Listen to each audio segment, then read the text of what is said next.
You'll never be free until you realize this. It was never about what they think. It was always about whether you listen to yourself. We spend so much of life chasing approval, fitting into shapes that were never ours, walking paths paved by other people's expectations. But have you noticed? The more you chase what pleases them, the further you drift from what fulfills you. The universe gave you a compass, not in your pocket, but in your chest. Your intuition is the echo of the cosmos whispering through you. And yet, how often do we trust our fear more than we trust that quiet knowing? Do not fear walking alone. Do not fear growing alone. Because to stand in your own light is to remember the truth. Those who are meant for your journey will find you as you will find them.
I'm a scheme boy, and I've always been a scheme boy, and I always will be a scheme boy, and I come from a wee scheme called Tinty. My friends have shaped me into the man I am today, my resilience, and when I make the walk and I fight, I don't just fight for myself, but I fight for them. The reasons I love it is because I feel it's designed for who I am. I'm a very aggressive fighter, I like to come forward. Who's mentally the tougher guy? There's so many aspects to it that bare knuckle isn't just one and done. The beauty of it is you can be the most technical guy in the world, but you come up against a dog and he takes your heart and he takes your soul. I believe that it's something you can't teach. You have to go through certain things in life to have this unbreakable mindset or willingness to lose everything for one outcome. And I get that from where I've been, my past,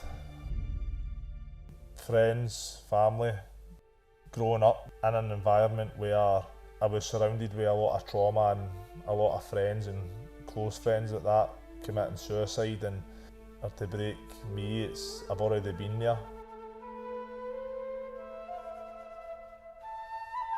If I could go out and fight every problem that life threw at me, life would be easy. A massive crisis in Wishaw and the surrounding areas where there were so many young boys and girls committing suicide at the age of 11-year-old all the way through to early 30s. Chrissy's House is a local self-funded charity in Wishaw. The community inside Chrissy's House is run by people that have lived it. They don't get any type of funding. It's all funded by themselves. I've got obviously 8 friends and close friends have committed suicide. Very, very similar people, all grew up together and just never had that type of support network that Chrissy's House offers. And it's just a shame that the charity was grown out of the ashes of so many young boys and girls and young adults took their own lives.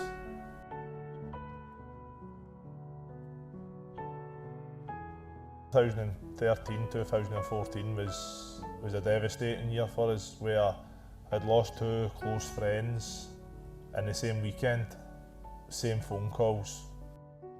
And then after that, I was involved in a car accident where a woman runs out in front of my car. I took her life. This was down to suicide as well. 6 months after that, I was in a hospital and my daughter had passed away. And it just mentally fucked me. Stupid as saying, but I blamed myself and I said it was karma. And what that done to me over the next coming years was just destroyed us. So in 2024, knowing the greatest of headspaces, I reached out to a community that done retreats in Spain, and I went and sat with the medicine ayahuasca. It showed me that I had to get back into training, and it had showed me competition, but it was showing me all the other stuff, like the chaotic me, and the street fighting, the forest fighting, the illegal underground stuff. And it was showing me like turning my back on that. And at that time I thought it was, my kids done judo, so at that time I thought it was showing me I had to spend more time, I had to get fit, I had to get myself back in the gym, not just for me but for my kids and for their future. I never had the goal to become a bare knuckle fighter, a British champion, or a European or world champion. I just had this goal to become fit and be a better father and a better role model for my kids. When I done the medicine, it changed all that. I started chasing the dreams I used to have as a kid. I'm becoming a better father, a better person. Now's my time.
We made a conscious effort to get ourselves networking. We went down to like BKFC events, WBKB, went back to the Bone, and we just started building up a network, speaking to fighters. And Mark's, I take no credit for that.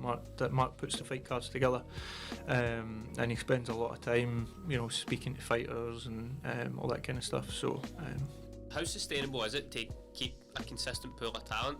I mean, you don't get loads of fights. It's not like boxing where you can have 20, 30, sometimes even 40 fights. Mm-hmm. The talent pool's massive, especially in Scotland. We had a few boys that had no boxing experience, no combat experience, and jumped on one of our shows and they were unbelievable. Mm-hmm. I mean, even look at Logan Morgan. He's had one white collar fight years ago, and just jumped onto the show and fought John McClane, who also had one fight, and the fight was fight of the year. That was a good fight. It was unbelievable. It was you a great seen fight. It? You were there. Mm-hmm. I mean, that was better than a lot of the fights you'd see on BKFC. 100%. Jimmy McCrory as well, and Aaron Sewell. Obviously, you know who Kieran Sewell is, the BKFC boy. Aye. He fought on our first show as well. Mm-hmm. Jimmy McCrory fought his brother and Jimmy. Two of them are slightly older, and no combat experience.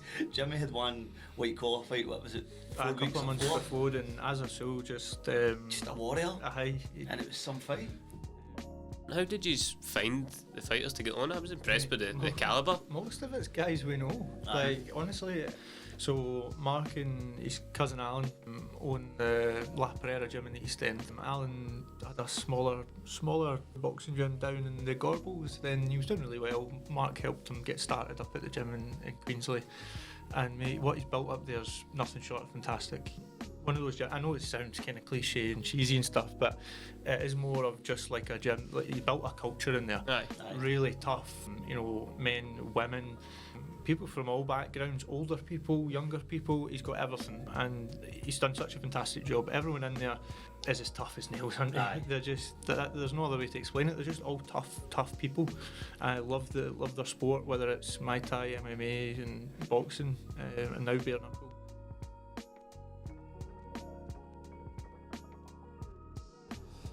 The show ended up getting shut down after my fight because of all the shit that happened, but in a way it actually done me good for my highlight reel because there was no other fights after it to talk about.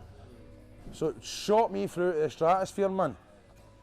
When I left that Gladiators arena, it was like I was a different person. My phone wouldn't fucking stop. It was unbelievable. Nearly up to 1 million views, and that's just led me on to this fight now, which is a BKFC opponent, a tougher opponent, bigger test, but I'm going to do him.